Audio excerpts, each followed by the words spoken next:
آئیے ذرا علامہ صاحب ان اصلاحات کی طرف آتے ہیں. یعنی آپ سوچئے کہ جو کچھ پردادا کر کے گئے بڑا مشکل ترین کام تھا کہ اس 360 ڈگری اینگل پہ جو ہے وہ آپ کام کریں اور ایسا کام کریں کہ اس کی ایکسیپٹنس ہو جائے. بتائیے. بسم اللہ الرحمن الرحیم.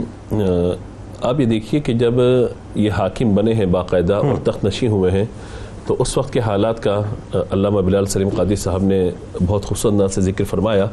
وہیں پر آپ یہ بھی دیکھ لیجئے کہ آپ کے جو والد ہیں شاہ جہاں وہ اس مال کا کتنا بے دریغ استعمال کر رہے ہیں کہ ان کے والدہ جو ہیں وہ ارجمند بانو جو ممتاز محل کے نام سے مشہور ہے، یعنی اتنا بڑا محل بنا دیا گیا فقط کس کے لیے کہ ان کی رضامندی اور ان سے محبت کے اظہار کے لیے. تو جہاں پہ یہ حالات ہوں، یعنی آپ یہ دیکھیے کہ مال کا اس انداز سے بے دریغ خرچ کرنا، تو آپ دیکھیے کہ پھر بیٹا جب آ کر بیٹھا ہے سلطنت پر تو ان چیزوں کا خاتمہ اس کے لیے کتنا مشکل ترین ہوگا. بالکل. یعنی کتنا سخت معاملہ ہوگا کہ ایک دم سے جیسے ابھی آپ نے کہا 360 اینگل پہ جا کر اس کو ختم کرنا، تو یہ انتہائی مشکل معاملہ. وجہ کیا ہے؟ ظاہر ہے کہ جو مشیر ہیں، وزیر ہیں، دیگر لوگ ہیں، وہ سارے والد صاحب کے، اور ظاہر ہے کہ ایک دم سے آ کر کی چیزوں کو چینج کرنا تو بغاوت کا اور سارا معاملہ. لیکن آپ نے آہستہ آہستہ بتدریج چیزوں کو ختم کیا. سب سے پہلے تو آپ نے یہ کیا کہ علامہ اکرام صاحب نے ابھی ذکر فرمایا تھا اس معاملے کا کہ جو وہاں پہ عبادت کے خاص رنگ اور ڈھنگ شروع کیا گیا تھا.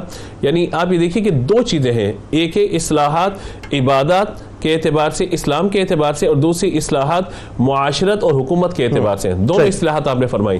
تو عبادت کا جو انداز اختیار کیا گیا تھا کہ بادشاہ کو صبح صبح دیکھنا بڑی عبادت تصور کیا جاتا تھا، اور اس کے ساتھ ساتھ آ کر بادشاہ کے سامنے ڈائریکٹ سجدہ کیا جاتا تھا، سجدہ تعظیمی. اچھا، اس کو کچھ کم کرتے کرتے، تنقید جب ختم کرتے کرتے یہاں لے کر کے آ گئے کہ بادشاہ کے سامنے ہاتھ باندھ کے سر جھکا کے کھڑا کیا جائے، یا مغلیہ دور میں یہ بھی تھا کہ 7 مرتبہ آداب بجا لایا جائے. تو ان تمام چیزوں کا خاتمہ کرنے کے بعد آپ نے سجدہ تعظیمی وغیرہ سب ختم کرنے کے بعد سلام کو آپ نے عام فرمایا اور کہا کہ جس طریقے سے تم ایک عام فرد ہو، بادشاہ بھی ایک عام فرد ہے، لہذا کوئی آتا ہے تو اسے آ کر سلام کرنا چاہیے. اور پھر یہ تھا کہ دربار کے اوقات ایک مخصوص ہوا کرتے تھے، اس وقت میں شہنشاہ تخت نشین ہوں گے تو لوگ آئیں، اور پھر اتنے پروسیس سے گزرنے کے بعد یہاں پر آئیں. آپ نے اس انصاف کو عام کر دیا.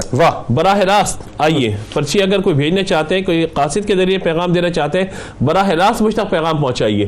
تو یہ جو معاملہ تھا نا، وہ انصاف کے حصول میں سب سے بڑی رکاوٹ تھا پہلے، کہ بادشاہ تک بات پہنچ ہی نہیں پاتی تھی، نیچے نیچے سارے معاملات ہو جاتے تھے. متصب کا نظام قائم کر دیا. جی ایک عام آدمی رایا میں سے کھڑا ہو کر وہ صرف خط لکھ کے یا کوئی بات مطلب کہے تو اس کی عرضی قبول کی جاتی تھی اور احتساب کے لیے کھڑا کر دیا جاتا. بالکل. جو حکمران تھے وہاں پر یا جن کو آپ نے عہدے دیے تھے، مختلف مناصب پہ لوگ موجود تھے، ان کے لیے باقاعدہ نظام تھا کہ اگر ان کے خلاف کوئی شکایت آ جاتی تھی کھڑا کر دیا جاتا تھا. یعنی اس زمانے کا قومی احتساب بیورو کہہ لیں گے آپ، وہ تھا بنیادی، لیکن وہ صحیح معنوں میں قومی احتساب بیورو. جی بالکل بالکل، آپ اس پہ بالکل لقمہ دے سکتے ہیں، آپ کو حق ہے. یہ دوسرا یہ تھا کہ عہدے داروں کے ساتھ ان کی غلطیوں پہ باقاعدہ سرزنش کرنا، ان کا باقاعدہ احتساب کرنا.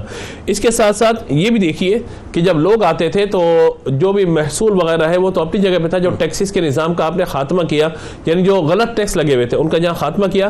لیکن وہاں یہ تھا کہ کوئی بھی حاکم ہے، آج بھی ہوتا ہے کہ کوئی منصب اور عہدے پر آ جاتا ہے تو گاڑیوں کی چابیاں دی جا رہی ہوتی ہیں، زمینوں کے کاغذات دیے جا رہے ہوتے ہیں، یہ سارا معاملہ ہو رہا ہوتا ہے. یہ بات بھی آپ ہی کہہ سکتے ہیں. تو یہ سارا معاملہ ہو رہا ہوتا، لیکن آپ نے آ کر سختی سے منع کر دیا کہ کوئی بھی کسی حاکم کو کسی بھی طرح کا نظارہ نہیں دے گا. تمام چیزوں کا آپ نے خاتمہ فرما دیا. اچھا، چونکہ سادگی آپ نے اختیار کی تھی، یعنی قرآن پاک کی خطاطی اور ٹوپیاں وغیرہ سیکھ کر کے اپنی گزر اوقات کا معاملہ، تو جب اوپر والا بندہ ٹھیک ہے نا تو نیچے والوں کو بالکل بھی یہ نہیں تھا معاملہ کہ وہ کوئی گڑبڑ کر جائے، کسی بھی قسم کا معاملہ کر جائے، اور یہ پتا تھا کہ کریں گے تو نتیجہ اس کا کیا نکلے گا. اسی طریقے سے آج بھی ہوتا ہے، پہلے بھی ہوتا تھا کہ اپنی پارٹیوں کے لیے قصیدے لکھے جاتے ہیں، بادشاہ کی شان کے لیے قصیدے لکھے جاتے ہیں، تو آپ نے اس کا خاتمہ فرمایا. اسی طریقے سے آپ نے صنعت و حرفت اور زراعت پہ بہت زیادہ توجہ دی. اسی طریقے سے آپ یہ دیکھیے کہ وہاں پہ بھنگ کی کاشت وغیرہ ہوتی تھی، آپ نے اس کا خاتمہ کیا. شراب خانے، جوئے خانوں کا خاتمہ کیا. ہاں، ٹیکس ختم کی. اس طریقے سے ستی کی وہ رسم مشہور تھی کہ اگر کسی کا انتقال ہو گیا تو اس کے ساتھ اس کی بیوی کو ہی باندھ کے جلا دیا جاتا تھا اس کی چتا کے ساتھ ہی. آپ نے اس کا بھی خاتمہ